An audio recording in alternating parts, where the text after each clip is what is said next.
Bônus. Como agir com os ingratos. Afastar-se dos ingratos. Immanuel Kant dizia que gratidão consiste em honrar uma pessoa em virtude de um ato de benemerência que nos dispensou, e que ela é um dever, quer dizer, não é meramente uma máxima da prudência, não algo que seja meramente aconselhado, mas um mandamento de cumprimento obrigatório. No entanto, como observou Jean-Jacques Rousseau, de 1712 a 1778, a gratidão representa um dever que se deve cumprir, mas não um direito que se possa exigir. Não há como impedir que as pessoas sejam ingratas, conosco ou com os demais. Devemos, inclusive, contar com a ingratidão da maioria das pessoas, como sugerimos no capítulo 4, porque é tão difícil ser grato. Há uma história no Evangelho de Lucas que ilustra bem isso, o encontro de Jesus Cristo com um grupo de 10 leprosos. Jesus os curou e pediu-lhes que procurassem o sacerdote em Jerusalém, para que ele atestasse a cura e os declarasse purificados, como exigia a lei de Moisés. Lucas conta que um dentre eles, vendo que estava curado, voltou dando glórias a Deus em altas vozes. Lançou-se de rosto em terra aos pés de Jesus, rendendo-lhe graças. Ora, era um samaritano. Então Jesus disse: acaso os 10 não foram todos purificados? E os outros 9, onde estão? Não se achou ninguém entre eles para voltar e dar glória a Deus, a não ser este estrangeiro. A ingratidão é mais comum que a gratidão, e é prudente contar com ela. Se com Jesus apenas 10% dos leprosos foram gratos, imagine como será com você e conosco. Que a ingratidão é mais comum também é o que ensina a fábula O Viandante, Viajante e a Víbora, de Esopo. Um viajante encontrou uma víbora congelada durante o inverno. Sentindo pena do pobre animal, ele a colocou sob sua roupa para aquecê-la. Quando se descongelou, a víbora picou o viajante, que aprendeu tarde demais a contar com a ingratidão dos outros. Sendo assim, é preciso saber reconhecer o ingrato, e a parábola do filho pródigo ajuda-nos a reconhecê-lo, e a entender a dinâmica que conduz algumas pessoas da ingratidão à gratidão. Contou Jesus que um pai tinha 2 filhos. O mais moço disse ao seu pai: Pai, dá-me a parte dos bens que me cabe. E o pai fez para eles a partilha dos seus bens. O filho mais moço partiu para longe do pai, e gastou todos os seus bens, até se encontrar em uma condição de indigência. Não tendo sequer alimento, ele pensou: quantos operários de meu pai têm pão de sobra, enquanto eu aqui morro de fome? Vou ter com meu pai e lhe direi: Pai, pequei contra o céu e contra ti. Já não mereço ser chamado teu filho. Trata-me como a um dos teus diaristas. Quando ele vinha ao longe, o pai correu emocionado até o filho e o abraçou. O filho mais moço começou a dizer o texto que decorara: Pai, pequei contra o céu e contra ti. Já não mereço ser chamado de teu filho. Antes que o filho completasse a frase pedindo que o tratasse como a um servo, o pai o interrompeu, e pediu a seus servos que o vestissem com a melhor roupa possível, e que preparassem um banquete para ele. Quando o filho mais velho chegou, ficou amargurado, reclamando, e disse ao pai: Já faz tantos anos que eu te sirvo sem ter jamais desobedecido às tuas ordens, e a mim nunca deste um cabrito sequer para festejar com meus amigos.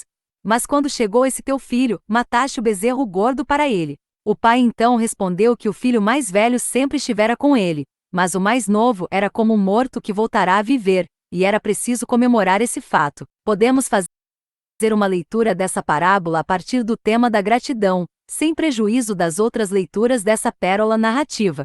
Aqui há um primeiro indício de quem é o filho ingrato. O ingrato diz que ele tem direito ao que recebe, e isso ocorre tanto com o filho mais novo, que pede que o pai divida a herança antes mesmo de sua morte, quanto com o filho mais velho, que se amargura porque entende que teria direito a um cabrito e a muitas outras coisas, como fica subentendido. Há outro indício da ingratidão de ambos os filhos. Aparentemente eles achavam que podiam sentir mais prazer longe do pai do que perto dele. O filho mais novo, que partiu para longe do pai em busca de prazer, e o filho mais velho, que desejou celebrar com seus amigos e não com seu pai, mas nunca teve coragem de fazê-lo. Mas há uma diferença entre ambos os irmãos. O filho mais novo descobriu, ao final, que não são simplesmente os bens materiais finitos do pai, mas o trabalho, a ação infinita realizada pelo dono da fazenda. O pai que provia tudo para ele. O filho mais velho, no entanto, viu-se como se ele próprio fosse a causa da abundância dos bens do pai, ou pelo menos, um fator essencial para seu sucesso. Por isso, há uma dinâmica diferente entre ambos. O filho mais novo tem sua soberba vencida, enquanto o filho mais velho não muda seu sentimento. O filho mais novo passou da ingratidão à gratidão, enquanto o filho mais velho continuou tão ingrato como sempre foi. Só não teve oportunidade em que manifestasse sua ingratidão antes, não se vinculando nem ao pai, nem ao mais novo, a quem ele não chamou de irmão, mas de esse teu filho. O filho mais novo, ao contrário, em total dependência, se mostrou disposto a vincular-se novamente ao pai, mesmo na condição de servo, se fosse a única que lhe restasse. Já que não podemos evitar que as pessoas sejam ingratas conosco, há muitos modos de se lidar com ingratos. Antes de mais nada, alguém que age com ingratidão é alguém que também age com estupidez, com certa inabilidade para o trato social, pois lhe teria sido muito mais útil se, mesmo não se sentindo grato, aparentasse sê-lo. Por que você quereria se aproximar de alguém que tem não uma, mas duas falhas graves, a ingratidão e a inabilidade social? A primeira maneira de se lidar com pessoas ingratas é se afastando delas, porque são egoístas e ineptas, incompetentes para a vida, como já observou Goethe. Para quem a ingratidão é sempre uma forma de fraqueza. Nunca vi homens competentes serem ingratos. Ingratidão é coisa de quem não pensa. O monge Ansel Grum nos lembra que quem pensa devidamente é também grato. A pessoa ingrata não pensa corretamente em sua vida. Não se trata de fazer um sermão para essas pessoas, o que geralmente é inútil, pois se são soberbos, por que deveriam ouvi-lo? Mas simplesmente de se afastar delas aos poucos. A sabedoria bíblica no livro dos Provérbios recomenda: não te faças amigo de um homem iracundo, nem andes com o violento, para que não te habitues aos teus caprichos, nem armes uma trampa, armadilha para ti mesmo. O mesmo vale com o ingrato. Servir os ingratos. Se essa estratégia vale para alguns ingratos, não vale, no entanto, para todos. Por exemplo, como agir com um filho ingrato? Dificilmente um pai ou uma mãe abandonaria um filho ingrato, e sempre se conta com a possibilidade de que o filho ingrato aprenda com seu erro e acabe se tornando grato. Mas até lá, como devemos proceder? Identificado um ingrato a quem amamos, como um filho, uma maneira de agir é aplicar na relação com essa pessoa um princípio básico do hinduísmo chamado Svadharma. Começamos este livro contando a história do arqueiro Arjuna, que, ao se deparar com amigos, parentes e mestres nos dois lados da batalha, ficou imobilizado, pois não queria ser ingrato com nenhum deles. Krishna, então, disse-lhe que deveria aplicar Svadharma à sua ação para que pudesse compreender de modo mais claro o que de fato estava envolvido. Arjuna deveria fazer o que Krishna lhe pedia, engajar-se com seu arco e flecha ao lado dos Pandavas, simplesmente porque esse era o desejo de Krishna, independentemente das consequências da ação para o próprio Arjuna. Svadharma significa agir com desapego pelas consequências da ação, sem ter em vista a retribuição que dela pode advir, porque essa é a coisa certa a se fazer.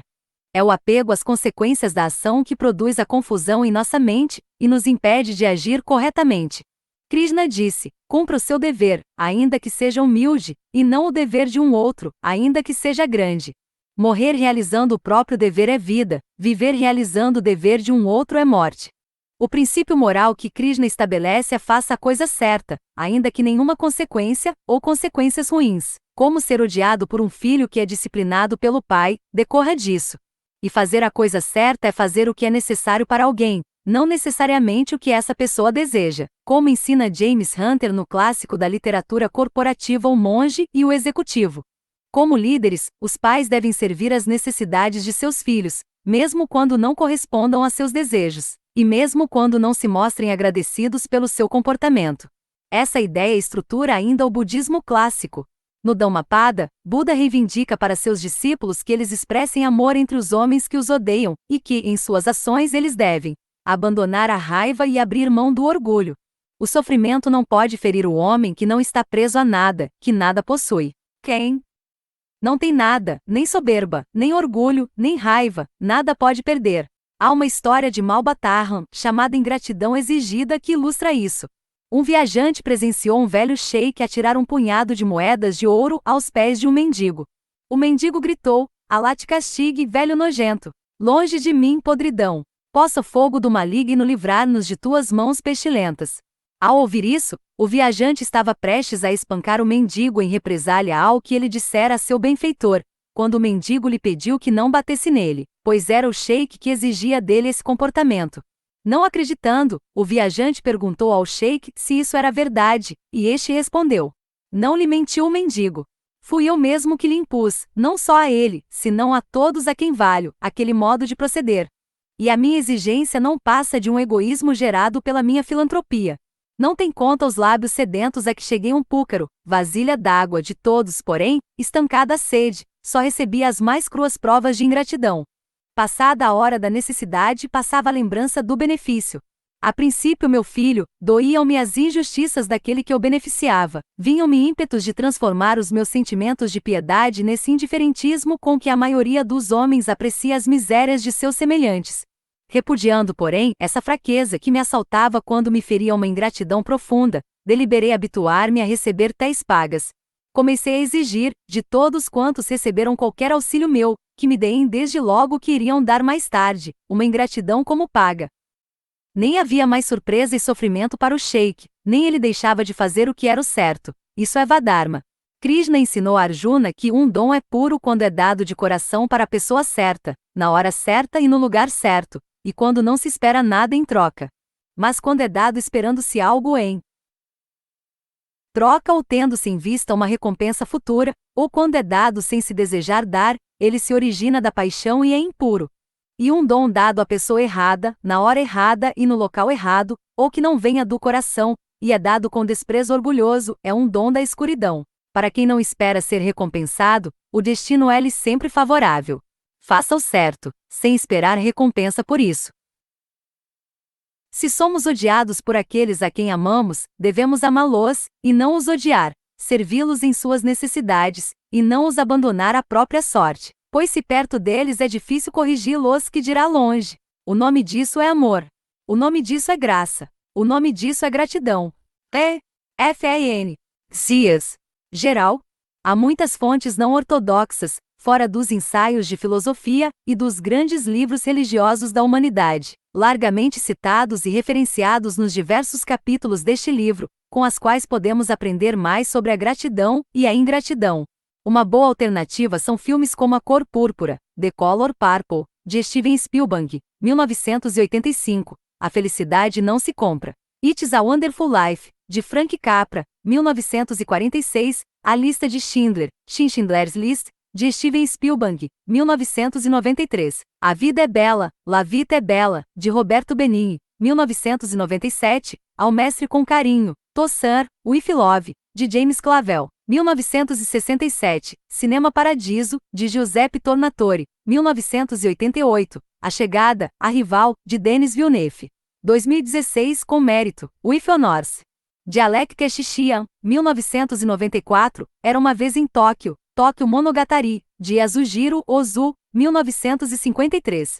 O Clube do Imperador, The Emperor's Club, de Michael Hoffman, 2002, Tomates Verdes Fritos, Fried Green Tomatoes, de John Arnett, 1991.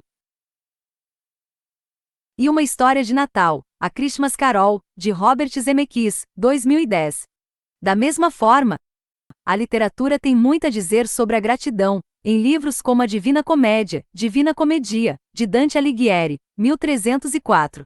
A Lição Final, de Randy Pausch, 2008, Grande Sertão. Veredas, de João Guimarães Rosa, 1956. Gratidão, de Oliver Sacks, 2015. O conto Bola de Sebo Bole de Suif, de Guy de Maupassant, 1886. Sobre Ratos e Homens, On My Sandman, de John Steinbeck, 1939. O Paraíso Perdido, Paradise Lost, de John Milton, 1674. O Morro dos Ventos. Uivantes, Wuthering Heights, de Emily Brontë, 1847. Ethan Frome, de Edith Wharton, 1911. Infelizmente sem tradução em português, além de várias peças de William Shakespeare, sendo a mais notável delas, Seu Júlio César, de 1599. Os Males da Ingratidão.